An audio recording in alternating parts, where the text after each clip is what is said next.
जय श्री कृष्णा, जय गौ माता, जय गोपाल। मेरे इस परिवार में एक बार फिर से आपका स्वागत, अभिनंदन। चलिए आज की चर्चा को आगे बढ़ाते हैं।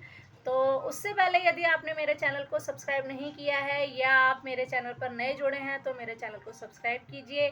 बेल आइकन को प्रेस करना बिल्कुल ना भूलें, जिससे मेरी आने वाली हर वीडियो की नोटिफिकेशन आपको तुरंत मिले। और यदि मेरी वीडियो आपको अच्छी लगे तो आप आगे भी शेयर कीजिए, जिससे कि औरों का भी भला हो सके। जैसे कि मैं हर बार आपसे कहती हूँ, ज्ञान बांटने से बढ़ता है, ना जाने किसके काम कौन सी बात आ जाए। तो चलिए वीडियो शुरू करते हैं। तो मैं आज आपको बताने वाली हूँ गुप्त नवरात्रि के बारे में। तो उससे पहले, या देवी सर्वभूतेषु मातृरूपेण संस्था नमस्तस्यै नमस्तस्यै नमस्तस्यै नमो नमः। दुर्गा मैया की जय। तो देखिए, गुप्त नवरात्रे जैसे कि आप जानते ही हैं कि गुप्त नवरात्रे साल में 2 बार आते हैं और प्रत्यक्ष रूप से 2 नवरात्रे आते हैं, जो कि चैत्र में और अश्विन में होते हैं। इसकी जानकारी मैंने आपको पिछली अपनी सभी वीडियो में दी गई है, आप वहां जाके सर्च करके देख सकते हैं। गुप्त नवरात्रों में भी इसी प्रकार से पूजा पाठ किया जाता है जिस प्रकार से और नवरात्रों में, दोनों नवरात्रों में किया जाता है। लेकिन ये जो नवरात्रे हैं वो पूजा के लिए, साधना के लिए होते हैं। जितना आप गुप्त तरीके से पूजा पाठ कर सकते हैं आपको करना चाहिए, और ज़्यादा से ज़्यादा करना चाहिए, इसीलिए इन्हें गुप्त नवरात्रे कहते हैं। ये एक तरीके से पूजा पाठ करने से घर में बहुत बरकत आती है, मन को शांति मिलती है। गुप्त नवरात्रि में आपको क्या क्या करना है और कैसे कैसे करना है, बहुत साधारण तरीके से जो आप आसानी से कर सके।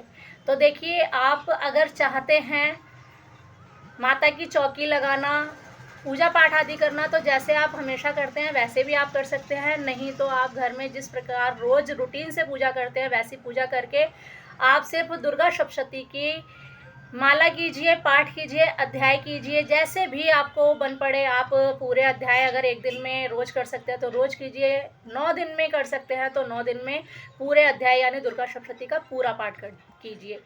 अर्गला स्त्रोत कीजिए, सिद्ध कुंजिका कीजिए। मैंने सारी जानकारी अपनी पिछली नवरात्रों की वीडियो में पूरी डिटेल से दी है, तो आप वहां पर जाकर सभी प्रकार की जानकारी ले सकते हैं। तो गुप्त नवरात्रे आपको कैसे करने हैं मैं आपको बता देती हूँ कि जैसे कि आप चाहें तो वैसे कर लें, नहीं तो आप माता की चौकी लगाएं जैसे हर बार लगाते हैं। घट स्थापना करें, माता की अखंड ज्योत भी जला सकते हैं। जैसे आप, हमें माता का ध्यान, जप, तप, माला आदि साधना हमें ज़्यादा करनी है, पाठ आदि ज़्यादा करने हैं। तो बस यही हमारा एक विशेष उद्देश्य होना चाहिए कि जिस प्रकार भी हो हम माता का भजन आदि, पूजा पाठ और जप तप आदि कर सकें।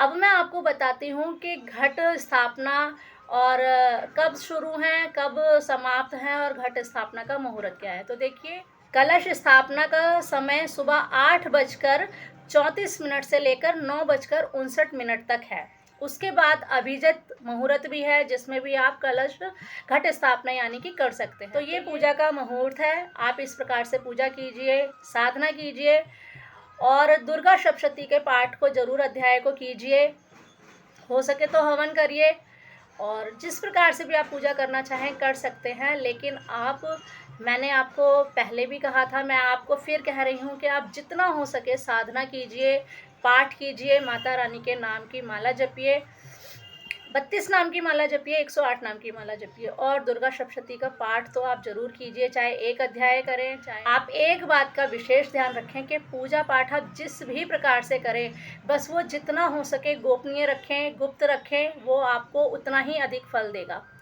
पूजा पाठ में कोई विशेष अलग से करने की ज़रूरत नहीं होती, जिस प्रकार हम नवरात्रि में करते हैं उसी प्रकार से करें, लेकिन गुप्त रखकर ही करें। तो ये छोटी सी जानकारी थी जो मैंने आपको दी, आशा करती हूँ आपको अच्छी लगी होगी। तो कृपया अगर अच्छी लगे तो आप इसे शेयर ज़रूर कीजिए। माँ भगवती आप पर कृपा करें, कल्याण करें, आपका यश बढ़े, कीर्ति बढ़े, सामर्थ्यवान हो, गौ माता की सेवा के लिए आप सामर्थ्यवान बने। इन्हीं सब मंगल शुभकामनाओं के साथ गुप्त नवरात्रि आपके लिए शुभ हो। आपको गुप्त नवरात्रि और बसंत पंचमी की फिर से एक बार बहुत बहुत हार्दिक मंगल शुभकामनाएं। मिलती हूँ आपको नई वीडियो में नई जानकारी के साथ। तब तक के लिए राधे राधे, जय श्री कृष्णा, जय गौ माता, जय गोपाल।